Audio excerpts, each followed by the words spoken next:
Oke, kali ini kita akan membahas tentang data statistik provinsi Pemprov. Kalau SMA SMK gitu, itu harus ada data-data tersebut ya, data tentang anggaran pendidikan ya, data tentang kepustakaan, administratif dan lain-lain. Ini ya data statistik dalam dunia pendidikan itu banyak sebetulnya.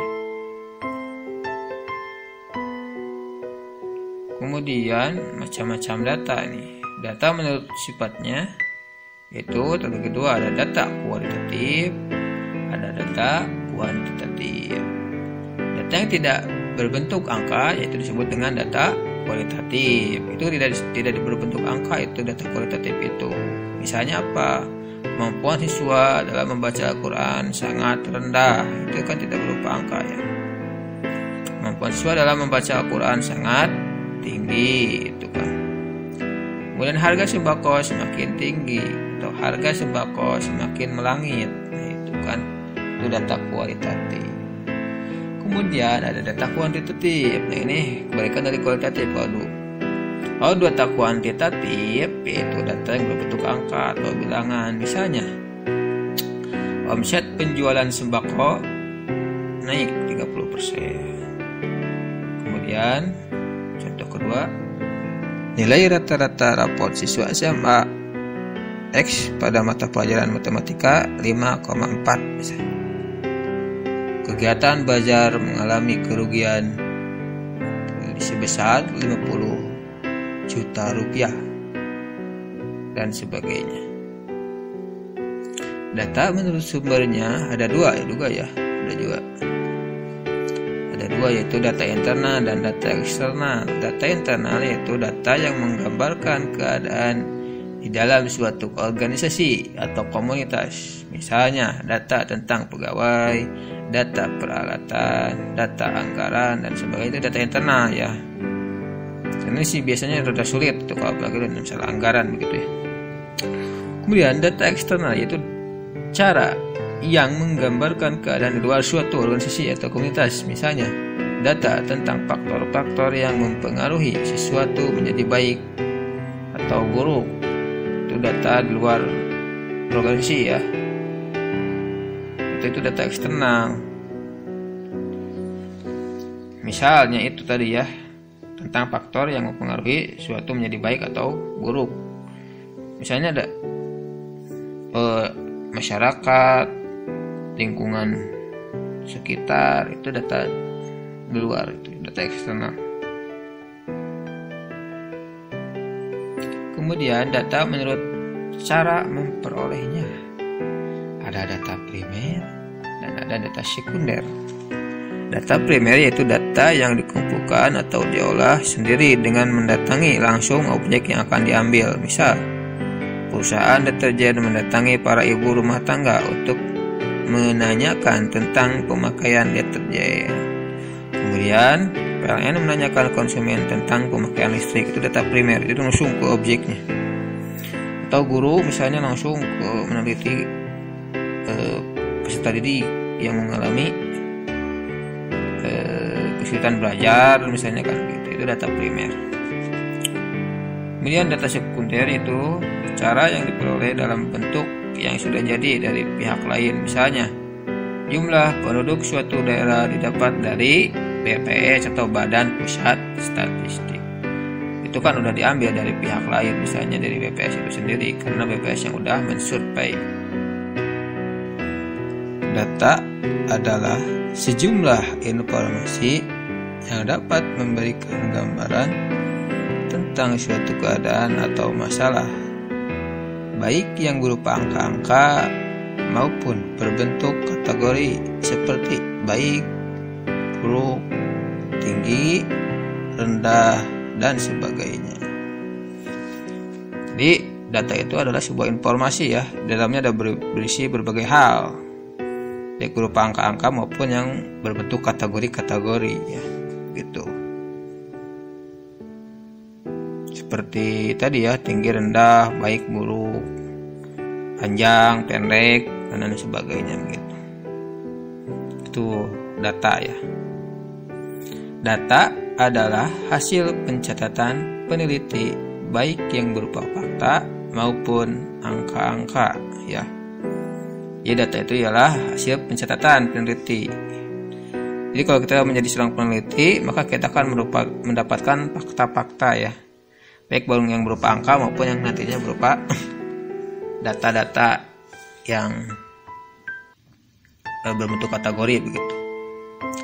Data adalah keterangan-keterangan dari suatu masalah atau suatu objek untuk memecahkannya. Kemudian, agar tidak terjadi kesalahan interpretasi, data yang baik harus memenuhi beberapa persyaratan. Nah ini nih, data yang baik itu harus memenuhi persyaratan, yaitu sebagai berikut. Pertama yaitu objektif, sesuai dengan objeknya ya, tidak subjektif. Kalau subjektif itu sesuai dengan diri sendiri aja, mau sendiri gak boleh gitu ya. Apalagi seorang peneliti itu harus objektif, melihat sesuatu itu dari berbagai sudut pandang ya, harus komprehensif dari berbagai seluruh sudut pandang gitu. Pertama objektif, yang kedua relevan, sesuai dengan apa yang ada, tidak mengada-ada. Relevan itu sesuai ya, sesuai. Ini penelitian tentang metode pembelajaran ya, data yang dihasilkannya pun harus berupa metode pembelajaran tentang misalnya metode jigsaw.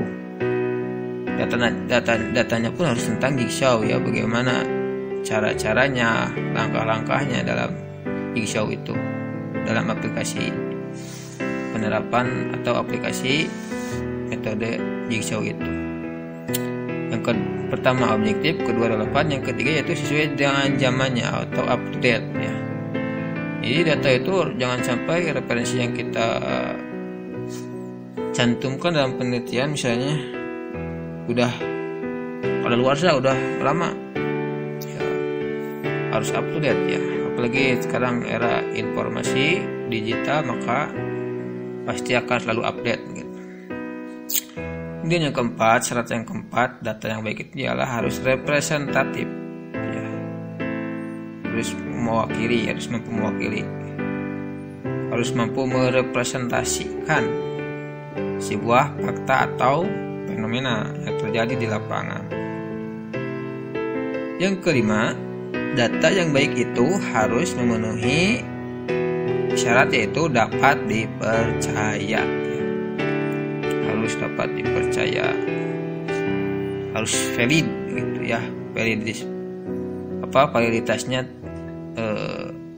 terpercaya begitu, tidak palsu,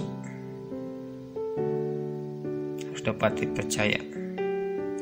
Kemudian data statistik dalam dunia pendidikan, yang pertama yaitu data prestasi belajar siswa ya, dari mulai buku lapor ya, hasil ulangan harian, kemudian hasil PTS, hasil penilaian akhir semester, penilaian akhir tahun, kemudian hasil penilaian diri, penilaian teman sejawat dan sebagainya.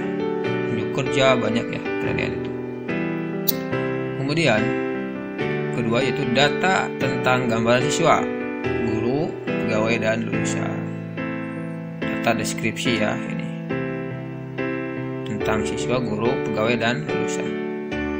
Kemudian yang ketiga, data tentang anggaran pendidikan.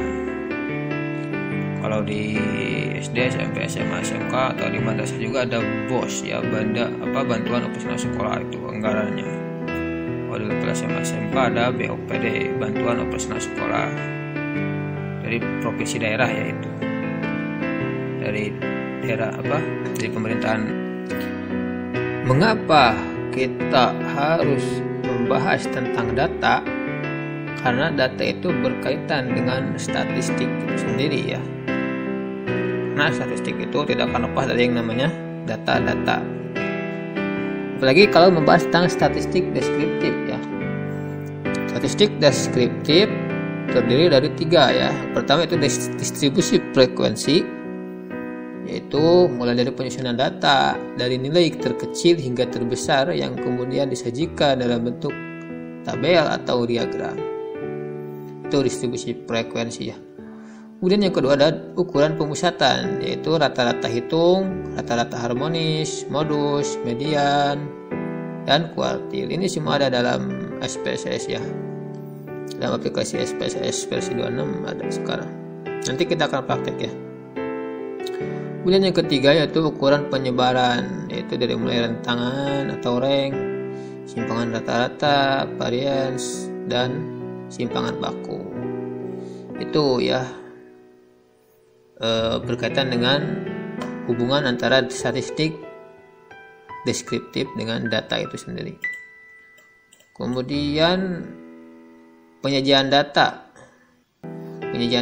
statistik deskriptif itu berbagai macam ya, ada dalam bentuk tabel ya.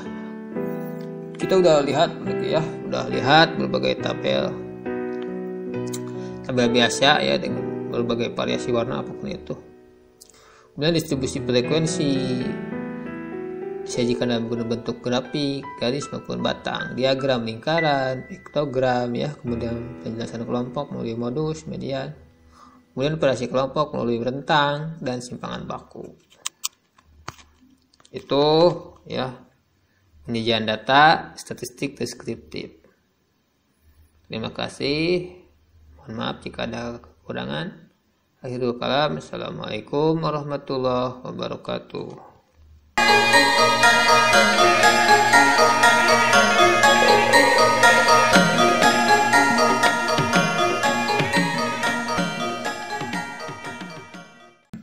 Masyarakat.